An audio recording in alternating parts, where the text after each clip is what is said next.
Bonsoir et bienvenue dans BBC Info, voici les titres. En Algérie, l'étau se resserre autour du président Bouteflika. Au lendemain de l'appel du chef d'état-major de l'armée, le parti RND, son principal allié, réclame aussi sa démission. À suivre également notre reportage à Roche, dans l'extrême nord-ouest de la Syrie, où des centaines de femmes et d'enfants étrangers affiliés à l'État islamique sont détenus. Et une fin d'édition gourmande pour les amateurs de chocolat. Une marque locale de chocolat en Côte d'Ivoire tente de révolutionner le marché du cacao. La pression s'accroît jour après jour sur Abdelaziz Bouteflika. Après le plus haut gradé de l'armée hier, le président algérien a été lâché aujourd'hui par un autre fidèle. Il s'agit de l'ex-premier ministre Ahmed Ouyaya et son parti RND qui ont réclamé sa démission. De leur côté, les Algériens prévoient de continuer à manifester. Ils réclament une rupture radicale avec le système Bouteflika, comme nous l'explique Olivier Weber. Devant la poste principale d'Alger ce matin, une nouvelle manifestation contre le régime. Ces manifestants ne se satisfont pas de la perspective d'un départ du président Abdelaziz Bouteflika.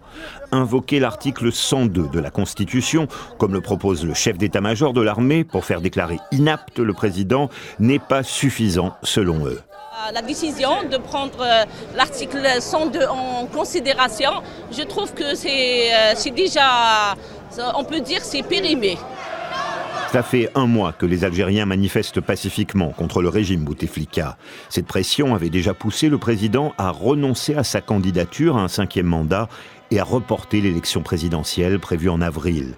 Mais ce que demandent de nombreux Algériens, c'est un changement plus profond. C'est-à-dire que là, la volonté populaire n'a pas été respectée, puisque le mot d'ordre était clair, net et précis, les revendications sont claires, c'est de dégager tout le système.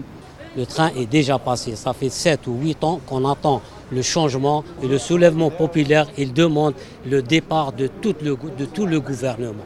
Les Algériens continuent donc d'observer les anciens fidèles d'Abdelaziz Bouteflika le lâcher un à un, mais ils se demandent à quoi ressemblera la suite.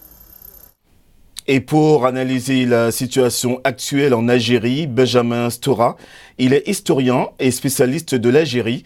Notre correspondant à Paris, Nadir Djena, lui a d'abord demandé ce qu'il a pensé de l'intervention du chef de l'armée hier.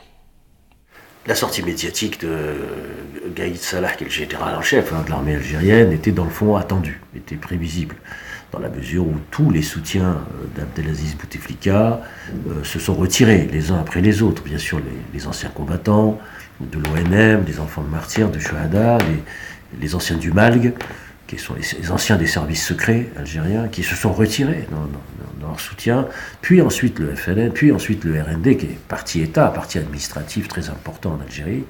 Donc Abdelaziz Bouteflika s'est retrouvé seul avec l'armée pour unique et dernier soutien. Il est évident que devant j'allais dire, les manifestations énormes qui se déroulaient, qui continuaient de se dérouler, l'armée, de manière, j'allais presque dire logique, a décidé de retirer son soutien à Abdelaziz Bouteflika. Et que peut faire aujourd'hui le Conseil constitutionnel ? Pensez-vous qu'il va accéder à la demande du chef d'état-major de l'armée, à savoir de déclarer le président Bouteflika inapte à gouverner ?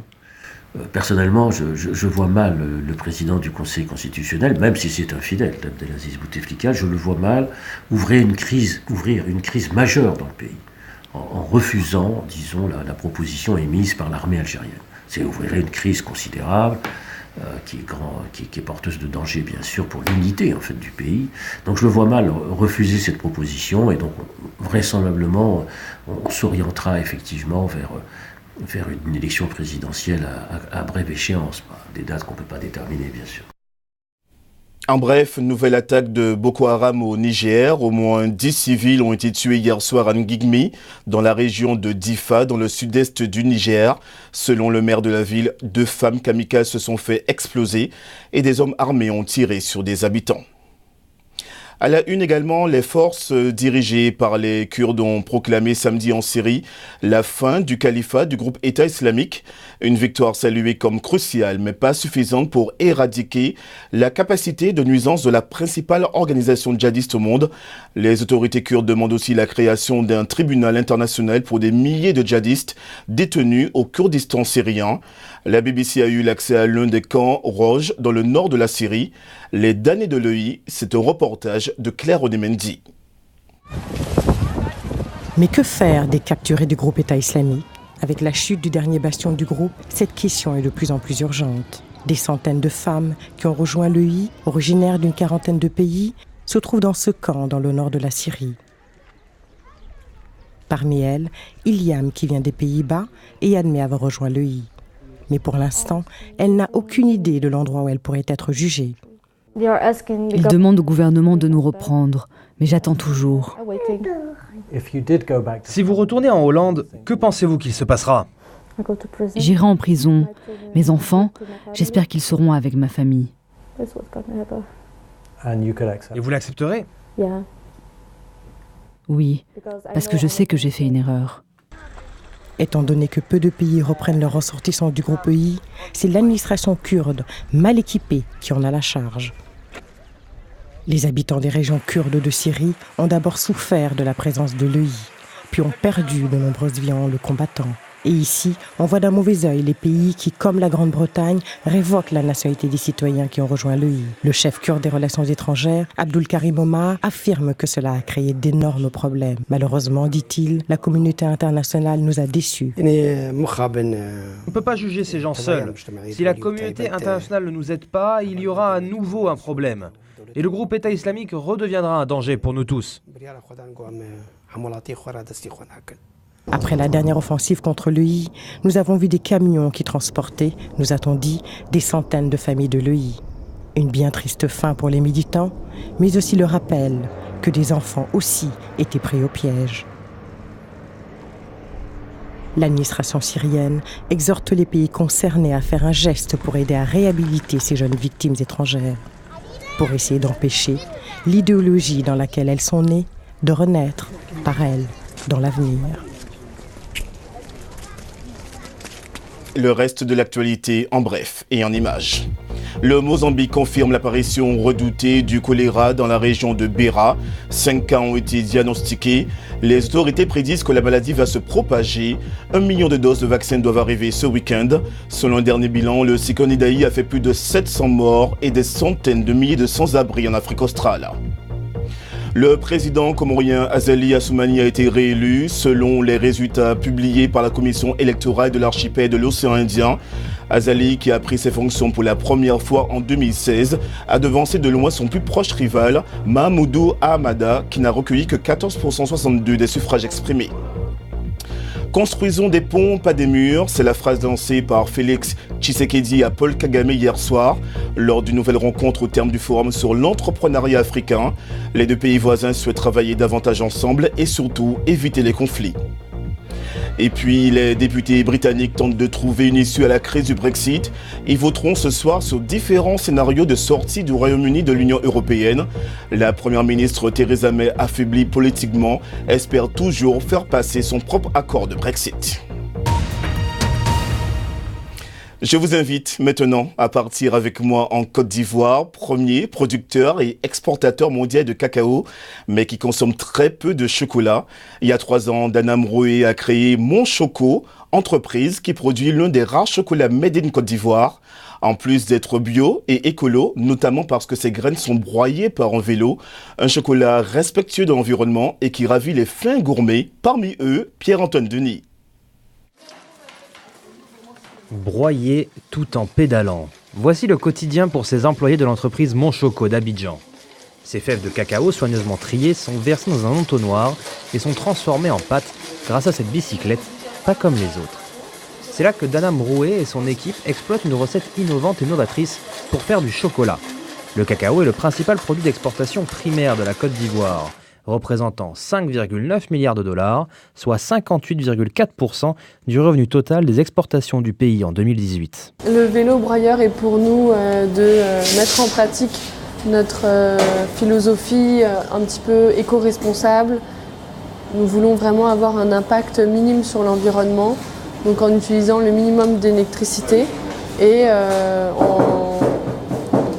en faisant un petit peu de sport et en rendant l'activité un petit peu ludique. Selon Brouet, les saveurs uniques de Monchoco résident dans le fait que les fèves ne sont pas torréfiées.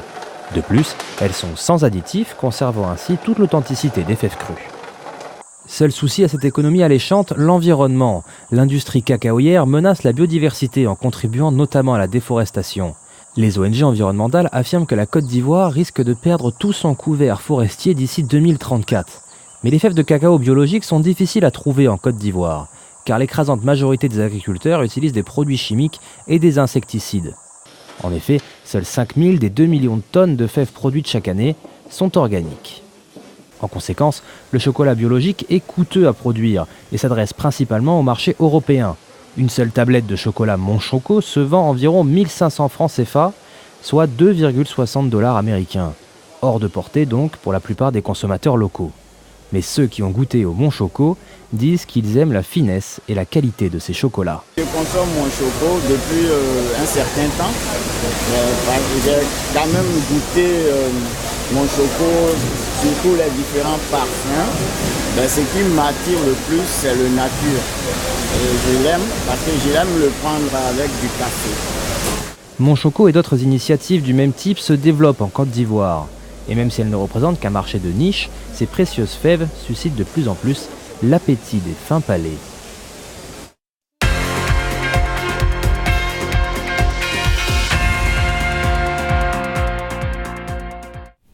Et on retrouve Emmanuel Coste pour les sports. Bonsoir Emmanuel. Bonsoir Nicolas. Un retour tout d'abord en football sur des matchs internationaux amicaux livrés hier soir par plusieurs équipes africaines. Des matchs, Emmanuel, qui servent déjà de préparation à la CAN. Oui, tout à fait, parce que les équipes dont je vais parler sont qualifiées pour cette CAN égyptienne l'été prochain.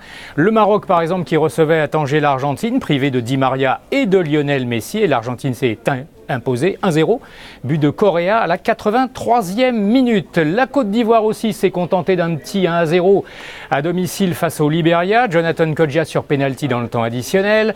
Victoire du Sénégal 2-1 face au Mali. Moussa Konaté a donné la victoire également dans le temps additionnel. Petite victoire du Nigeria 1-0 contre l'Égypte grâce à un but de Onwuachu, lui, dès la première minute de la rencontre. Et petite victoire également 1-0 de l'Algérie contre la Tunisie. Vous le constatez, 7 buts en 5 matchs, c'est pas terrible. Les buteurs étaient en veilleuse, mais ils pensent déjà à leur retour en club avec peut-être pour certains, bien sûr, des matchs de Ligue européenne des champions. Et puis une information en foot qui est tombée il y a quelques instants. Le latéral gauche international français Lucas Hernandez de l'Atlético Madrid a signé un contrat de 5 ans avec le Bayern Munich pour 80 millions d'euros. Et ce à partir du 1er juillet prochain, Nicolas. Et en tennis, rien ne va plus pour Novak Djokovic qui a été de nouveau stoppé en 8e de finale. Oui, tout à fait, et c'est la deuxième fois de suite. Donc là, c'était à Miami, battu en 3 manches par Roberto Bautista Agut, l'Espagnol. Et il y a 15 jours, c'était à Indian Wells, un autre Masters 1000, un tournoi de la catégorie juste en dessous des Grands Chelems. Et c'est peut-être un blip, comme on dit en mauvais français, passager. En tout cas, Djokovic a déclaré que clairement, il pouvait mieux jouer, de toute évidence. Et puis un petit mot en basket, bien sûr, comme d'habitude, la NBA, la balle au panier avec 2 autres qualifiés pour les playoffs. À l'Est, Boston, suite à sa victoire la nuit dernière dans la salle de Cleveland. Et à l'Ouest, les Clippers de Los Angeles, suite à leur victoire dans la salle de Minnesota. 10 qualifiés pour les playoffs. Il reste, Nicolas, 6 tickets à prendre, alors qu'il ne reste plus que 7 matchs à jouer. Merci Emmanuel. Emmanuel, vous qui aimez le sport, vous pratiquez peut-être le golf, mais je ne pense pas que vous auriez aimé voir ceci sur votre parcours.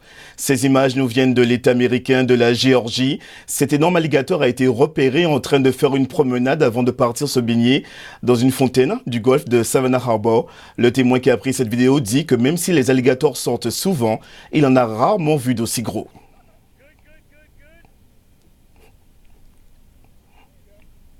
C'est la fin de ce journal. Merci de l'avoir suivi. Vous êtes de plus en plus nombreux à nous regarder, notamment sur Watanchi TV en RDC. Merci de nous avoir suivis et à demain sur BBC Afrique.